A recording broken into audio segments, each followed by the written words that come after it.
खुलुमबाय लोगोफोर आं दिनै मोनसे खन्थाइ लाना फैदों। बे खन्थाइखौ सुजुदों अनसायगोरा बसुमतारी।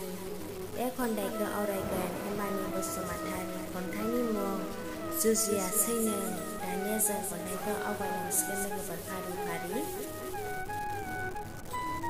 बे निजोम हर गेजेराव जों सानैजों लोगो मोनज्लायनायाव होनाय नोंनि रादायखौ दिनै नों मानो बावगारलांखो?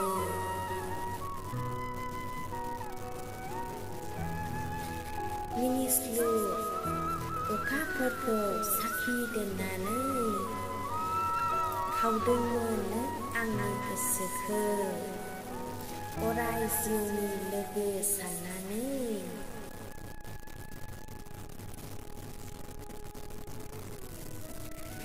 लाजिस्लु महर नोंनि हायना गोनां नोंनि महरा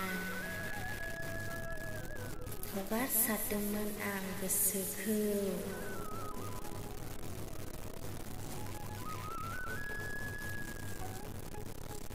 नोंखौ नों अनजालि महरै फोथायनानै दिनै गोजानावनो आंनि सिमां बायदिमोन नामा?